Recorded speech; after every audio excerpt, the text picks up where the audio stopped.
हाय, मेरा नाम है शार्लेट। प्लीज लाइक और सब्सक्राइब करें। मैं बॉर्डो में पैदा हुई, फ्रांस का एक खूबसूरत शहर। जब मैं 8 साल की थी तब हम यूएसए रहने गए क्योंकि डैड को एक अच्छी जॉब मिली थी। जिस शहर में हम गए वो बहुत बड़ा था, बड़ी इमारतों, दुकानों और मौकों से भरा हुआ। या ऐसा सुना तो था, लेकिन ज्यादा देर नहीं लगी कि चीजें धीरे धीरे बिगड़ने लगी। मेरे पेरेंट्स ने मुझे वहाँ एक प्राइवेट स्कूल में डाला जो कि इंटरनेशनल स्टूडेंट्स के लिए था। हाय एवरीवन, मेरा नाम है शार्लेट। मैं 8 साल की हूँ और मैं फ्रांस से आती हूँ। मैं कुछ मेडलाइंस लाई हूँ जो मेरी मॉम ने सबके लिए बनाया है। हाय शार्लेट, मैं हूँ लॉरा, इटली से। मुझसे दोस्ती करोगी? लॉरा और मैं अच्छे दोस्त बन गए। अक्सर हम एक साथ बस में घर जाते, साथ होमवर्क करते, साथ में ड्राइंग क्लास में भी जाते। लॉरा फ्रेंच तो नहीं बोलती थी, लेकिन उसके साथ मुझे अपनापन महसूस होता। मैं शर्माती थी, ज्यादा किसी से कुछ बोलती नहीं थी, जबकि लॉरा बहुत मस्ती करती, एकदम जंगली थी। वो ऐसी नहीं थी जिसे मेरी मॉम क्लासी समझे। मॉम को लॉरा बिल्कुल पसंद नहीं थी। वो कोशिश करती कि मैं अमीर बच्चों के साथ खेलूं जो मुझे पसंद नहीं थे, लेकिन मैंने 2 लड़कियों से दोस्ती कर ली ताकि मॉम मुझे तंग करना बंद करें। एक शाम मैं मॉम को बताना भूल गई कि लॉरा खाने पे आ रही है, और जब वो आई तो मॉम ने उसके साथ बड़ी बदतमीजी करी। शार्लेट ने बताया कि तुम्हारी मॉम दुकान में सामान बेचती है। तुम लोग रात को खाना खाते भी हो या फिर उसके पैसे नहीं होते? एलिस, ये कैसी बातें कर रही हो तुम? कोई बात नहीं अंकल, नहीं, हम फैंसी खाना नहीं खाते, लेकिन हम एक दूसरे के साथ हैं। फैंसी डिनर का फायदा क्या अगर परिवार में दूरियां हो? क्या मतलब है तुम्हारा? ओ कुछ नहीं, आपको बुरा लगा क्या? मुझे लगा आपका परिवार ठीक है। तुम्हें जाना चाहिए। मॉम, क्यों? वो कहीं नहीं जाएगी। वो अभी जाएगी, वरना तुम पछताओगे। अचानक चुप्पी छा गई। फिर लॉरा बोली, कोई बात नहीं, मैं जाती हूँ। आखिर मुझे पता लग गया कि ये किस तरह का परिवार है। मॉम ने गुस्से से बोला, निकलो अभी। और इसी के साथ लॉरा चली गई। मुझे मॉम पे बहुत गुस्सा आ रहा था, लेकिन उन्हें फर्क ही नहीं पड़ा। पर लॉरा ने कहा, मैं चिंता न करूं। अपनी मॉम से तुम ऐसे ही परेशान रहती हो। तुम्हें अकेला छोड़कर मैं चीजें और नहीं बिगाड़ूंगी। तुम कितनी अच्छी हो। 6th क्लास के एक मनहूस दिन पर सब कुछ बदल गया। मेरे पेरेंट्स को पैसों की दिक्कत होने लगी जब मेरे डैड की नौकरी चली गई। उन्हें मुझे पब्लिक स्कूल में डालना पड़ा। हम उसे स्कूल से नहीं निकाल सकते, वो बहुत अच्छा कर रही है। मैं अपने दोस्तों से क्या कहूँगी, वो पूछेंगे तो। मैं चाहती हूँ वो सफल हो यूएसए में, वो खुद कुछ बने, गर्व से मेरा सीना चौड़ा करे। डैड ने गुस्से से अपना हाथ टेबल पर रखा और मॉम से कहा, एक बार तो दिमाग से काम लो। हमेशा की तरह तुम्हें बात समझ में नहीं आ रही है। तुम्हें समझ में नहीं आ रहा कि मेरी नौकरी चली गई है और बिल्स बढ़ते जा रहे हैं। समझदारी इसी में होगी कि हम उसे पब्लिक स्कूल में डालें। हाँ, मॉम काफी अकड़ू इंसान थी। उन्हें बस इस बात की चिंता थी कि उनकी इमेज न बिगड़े, कोई उन्हें गरीब समझे। उनके लिए इससे बुरा और कुछ नहीं था। उनकी मॉम भी काफी कठोर थी। तहजीब और नियम का भूत सवार था उन पर। वो मेरी मॉम की शादी के खिलाफ थी, जबकि डैड के पास पैसा था। मॉम भी अड़ी रही और डैड से शादी कर ली, इसीलिए उनके माँ बाप ने उन्हें निकाल दिया। अब हमारे पास पैसा नहीं था, तो इसका मतलब नानी सही थी। और ये सोचकर मेरी मॉम को और गुस्सा आया। उनके कहने पर हम दूसरे शहर चले गए ताकि वो अपने दोस्तों को बता सके कि डैड की नई जॉब लगी है और उन्हें दूर रहना होगा। मैं कई दिनों तक रोई चिल्लाई। मैं दूर नहीं जाना चाहती थी उस शहर और लॉरा से, पर हमेशा की तरह मॉम ने मेरी एक नहीं सुनी।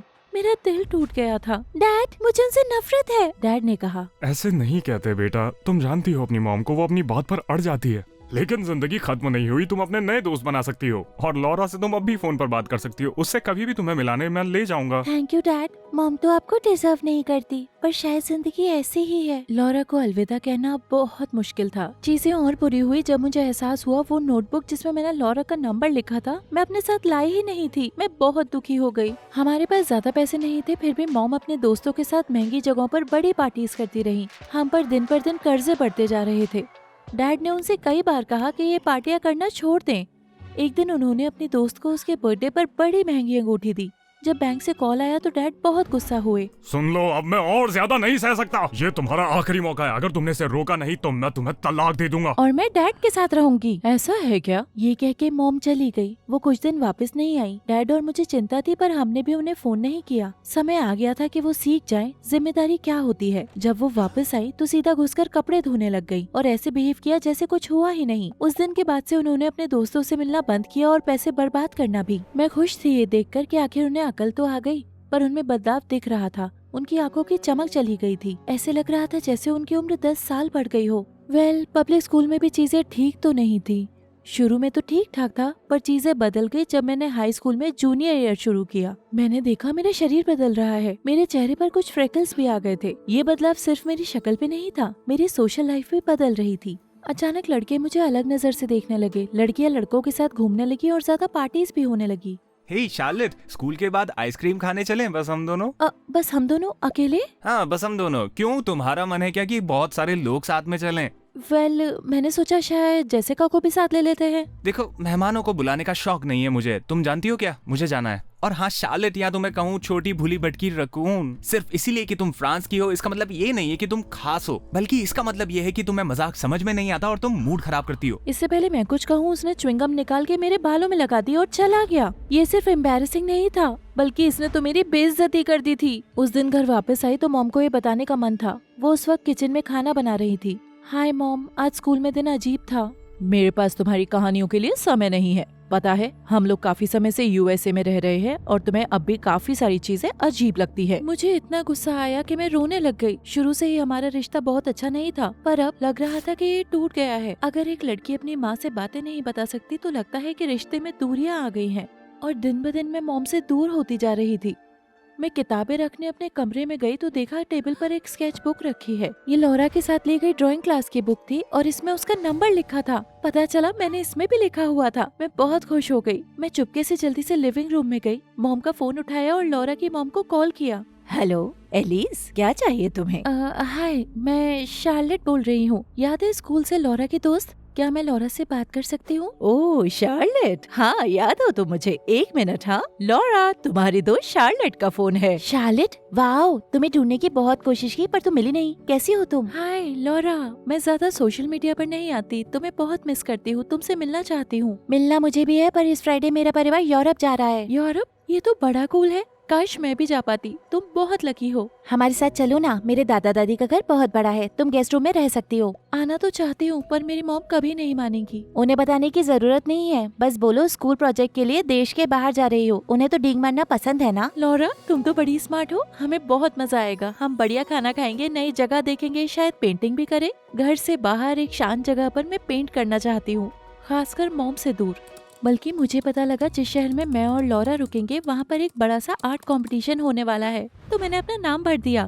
फ्राइडे को मेरी माँ मुझे एयरपोर्ट ले गई। उनके चेहरे पर बड़ी सी मुस्कान थी। मुझे तुम पर बहुत गर्व है बेटा। इतने एलीट स्कूल प्रोग्राम के लिए तुम सिलेक्ट हो गई। पक्का इससे तुम्हें आईवी लीग स्कूल जाने में मदद मिलेगी।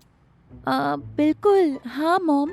कार से उतर के मैं एयरपोर्ट के गेट पे गई। जब मैंने लॉरा को देखा तो वो बहुत अच्छी लग रही थी और उसने दौड़कर मुझे गले से लगाया। शार्लेट, हम लोग यूरोप जा रहे हैं, बड़ा मजा आएगा। मैं बहुत एक्साइटेड हूँ। मैंने वहाँ ड्राइंग कॉन्टेस्ट में नाम लिखवाया है और इनाम में $5 लाख मिलेंगे। अगर मेरा साथ दोगी, ये सपने जैसा लग रहा है। बिल्कुल, मेरी ड्राइंग भी बनाना और मेरे आईब्रोज अच्छे करना। लॉरा के साथ मुझे मजा बड़ा आता, पर कभी कभी चीजें अजीब लगती।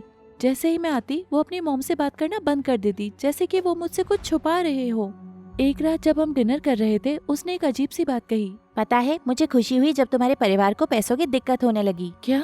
ऐसा क्यों कह रही हो तुम? वेल, तुम्हारी मॉम एक चुड़ैल थी और उन्हें बेइज्जत होते हुए देखना तो बहुत सेटिस्फाइंग था।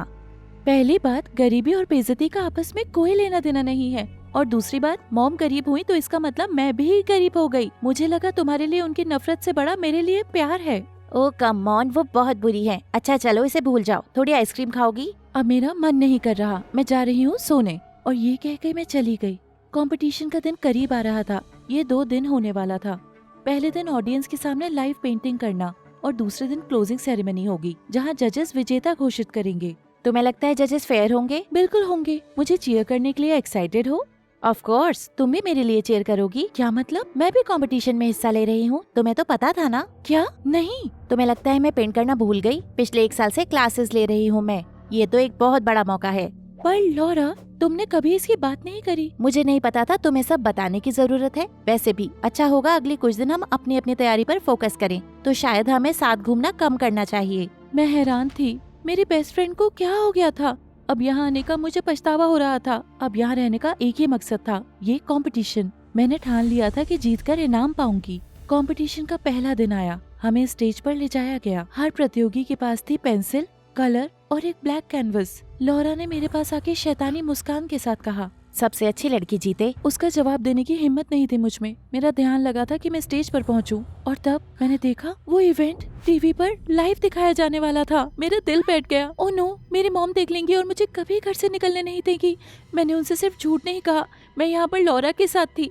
उन्हें इससे नफरत थी और अब लॉरा बिल्कुल वैसे नहीं थी जैसा मैंने सोचा था। क्या बकवास है यार। मन कर रहा था गायब हो जाऊं, पर एक गहरी सांस लेके अपने डर को दबाया और दिल लगाकर पेंट करने लग गई।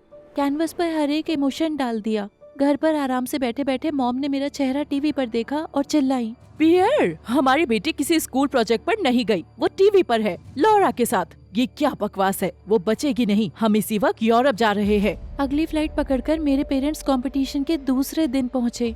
मॉम मुझे लगातार कॉल करती रही, पर कंपटीशन और लॉरा के ड्रामे के साथ मैं बिजी थी तो फोन नहीं उठाया। फाइनल डे पर मैं, लॉरा और बाकी कॉम्पिटिटर्स के साथ स्टेज पर थी। उन्होंने विजेता घोषित करना शुरू किया। लॉरा दूसरे नंबर पर आई और मेरे आंसू निकलने वाले थे, पर फिर उन्होंने कहा, शार्लेट जीत गई है। खुशी से मैं माइक की तरफ बढ़ी स्पीच देने के लिए कि तभी मैंने मॉम को गुस्से से आते हुए देखा। मैं हैरान थी और शर्मिंदा भी। सबके सामने चिल्लाते हुए उन्होंने कहा, तुमने मुझसे झूठ कैसे कहा शार्लेट, तुम्हें इसकी सजा मिलेगी। और लॉरा के साथ इसके अलावा कोई और नहीं मिला? मेरे अलावा?